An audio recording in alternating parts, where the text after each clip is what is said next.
Halo semuanya, pernahkah kalian merasa diremehkan hanya karena latar belakang keluarga?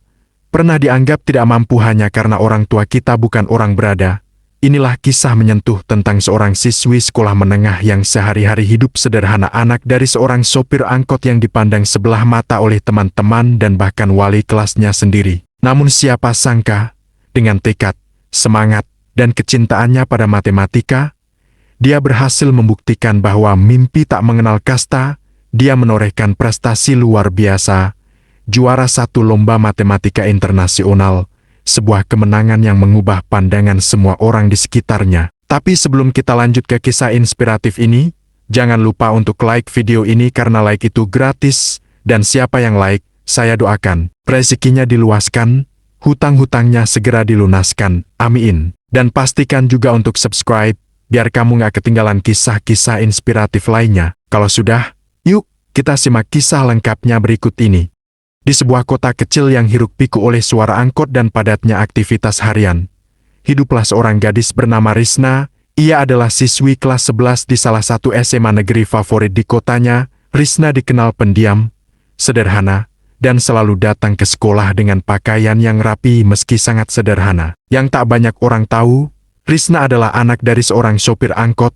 Setiap pagi, sang ayah mengantarnya ke sekolah dengan mobil angkot yang sudah tua dan berkarat. Risna duduk di kursi penumpang, sambil membawa tas yang warnanya sudah pudar karena usia. Meskipun hidup dalam keterbatasan, Risna tak pernah mengeluh. Di sekolah, latar belakang keluarganya membuatnya sering dipandang sebelah mata.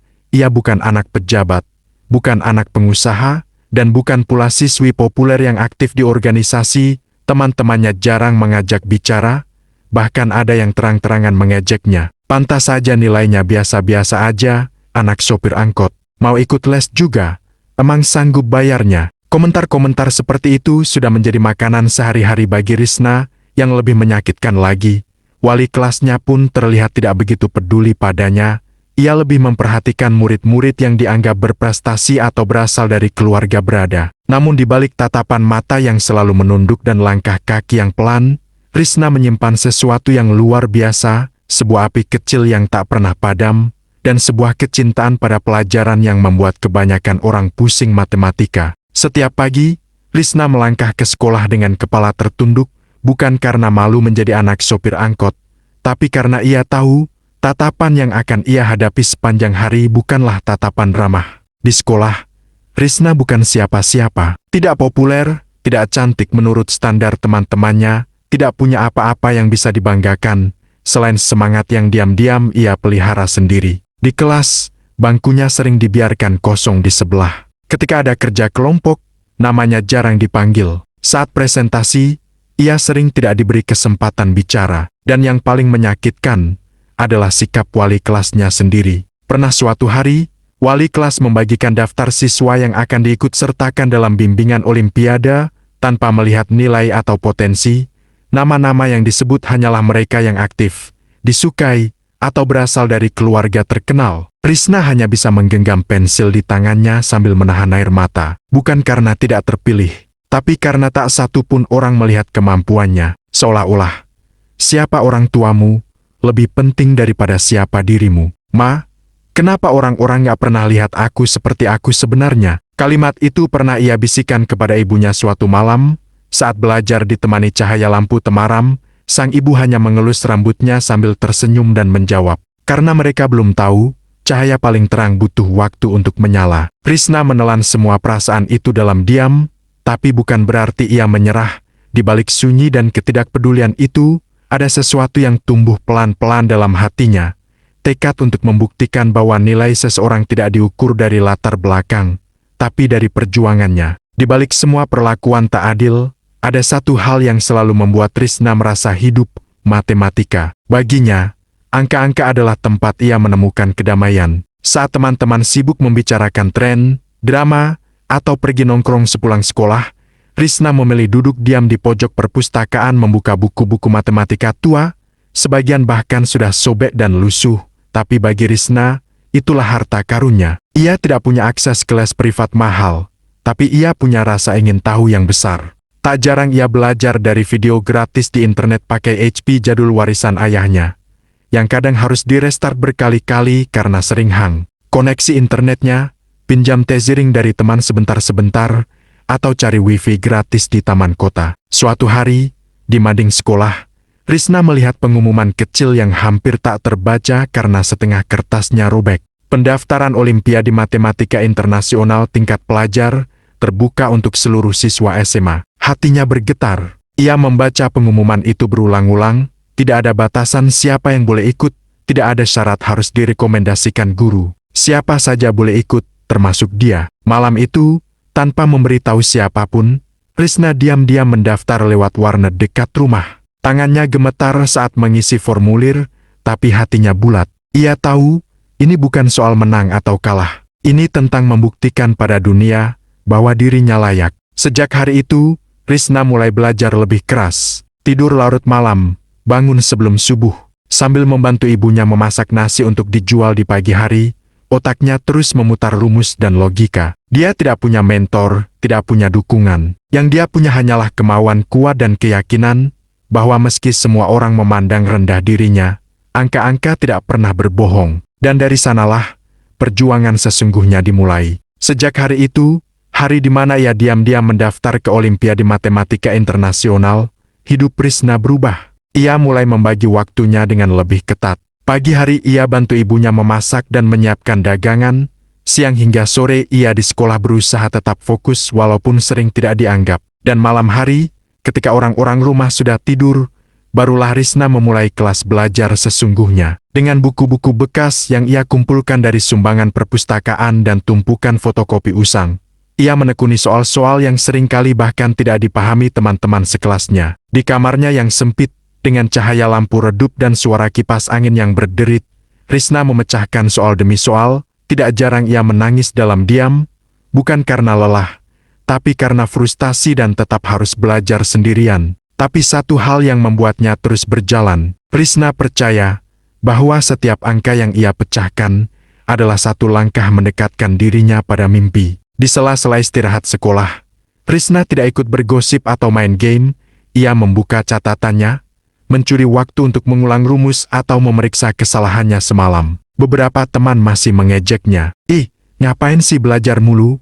Paling juga nggak kepilih. Anak sopir angkot mau ikut lomba internasional. Lucu. Tapi Risna tak lagi menanggapi, ia sudah kebal. Ia tahu, jalan yang ia pilih sepi. Tak ada sorakan, tak ada tepuk tangan. Hanya ada suara hatinya sendiri, yang terus berkata, "Kamu bisa, Risna, kamu harus buktikan." Hingga akhirnya, hari pengumuman peserta yang lolos seleksi awal tiba. Risna membuka emailnya dengan tangan gemetar. "Selamat, Anda dinyatakan lolos ke tahap kompetisi Olimpiade Matematika Internasional." Risna terdiam, layar HP-nya berkaca-kaca, ia memejamkan mata, menahan air mata haru. Tidak ada yang tahu tentang ini, tidak ada guru yang mendukung, tidak ada teman yang menyemangati. Tapi justru dalam kesendirian itulah, ia tumbuh paling kuat.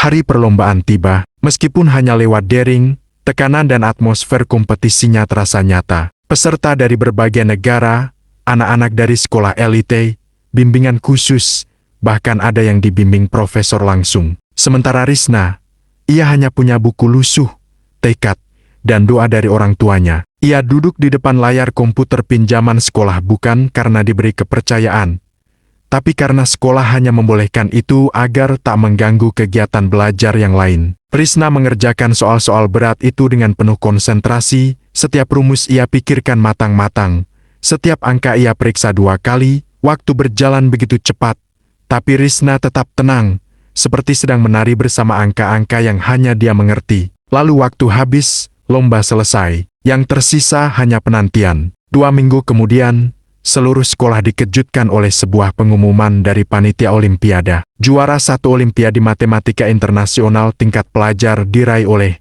Risna dari Indonesia. Sekolah terdiam. Guru-guru bertanya, "Risna yang mana?" Teman-temannya saling pandang tak percaya. Bahkan wali kelasnya ternganga. Tidak pernah membayangkan nama yang selama ini tidak pernah ia anggap muncul sebagai juara dunia. Ruang guru menjadi ramai. Sekolah mendadak mengadakan upacara penghormatan. Kepala sekolah memuji, guru-guru menyalami. Bahkan siswa-siswa yang dulu mengejek mulai mendekat dan mengucapkan selamat. "Kamu keren, Risna, maaf ya dulu kita sempat. Ya, gitu. Senyum mereka kikuk, tapi Risna hanya tersenyum tenang. Satu orang yang paling bersinar hari itu bukan hanya Risna, tapi ayahnya, yang datang ke sekolah mengenakan baju sopir angkotnya. Ia berdiri di pojok halaman sekolah, menahan air mata, melihat putrinya berdiri di depan dihormati oleh mereka yang dulu mengabaikannya. Tak ada hadiah mewah, tak ada selebrasi besar. Tapi di hati Risna, itu adalah kemenangan terindah dalam hidupnya. Bukan hanya karena ia berhasil menaklukkan soal matematika, tapi karena ia telah menaklukkan rasa takut, rasa minder, dan rasa tidak dianggap. Kini semua mata memandangnya, tapi Risna tahu, nilai dirinya tidak datang karena medali emas itu, melainkan karena ia tak pernah menyerah. Kisah Risna bukan hanya tentang angka dan medali. Ini adalah kisah tentang keberanian untuk tetap berdiri saat semua orang meragukan, tentang keteguhan hati seorang gadis muda yang lahir dari keluarga sederhana, tapi memiliki semangat yang jauh lebih besar dari keterbatasannya. Risna tidak membalas hinaan dengan amarah. Dia tidak membuktikan dirinya dengan kata-kata, tapi dengan tindakan, kerja keras, dan hasil. Hari ini, Risna mungkin sudah dikenal dan dihormati, tapi ia tidak berubah, tetap menjadi gadis sederhana yang tak pernah melupakan dari mana ia berasal. Baginya, penghormatan bukan hal yang perlu dikejar, yang lebih penting adalah harga diri yang tumbuh dari perjuangan, dan kita semua bisa belajar darinya. Jangan pernah menilai seseorang dari penampilannya. Jangan remehkan orang hanya karena latar belakang keluarganya. Dan yang paling penting, jangan pernah menyerah, sekalipun dunia tidak berpihak padamu. Kamu mungkin sedang berada di posisi Risna dulu, diremehkan, diabaikan, atau dipandang rendah, tapi ingat, bukan status sosial yang menentukan masa depanmu, tapi hatimu, tekadmu, dan seberapa keras kamu mau berjuang. Terima kasih sudah menonton kisah inspiratif ini. Kalau kamu suka ceritanya, jangan lupa klik like, karena like itu gratis, dan buat kamu yang sudah like, saya doakan rezekinya diluaskan dan hutangnya segera dilunaskan. Amin. Jangan lupa juga untuk subscribe, biar kamu nggak ketinggalan kisah-kisah luar biasa lainnya. Kalau sudah, sampai ketemu lagi di video selanjutnya. Salam hangat, dan tetap semangat, seperti Risna.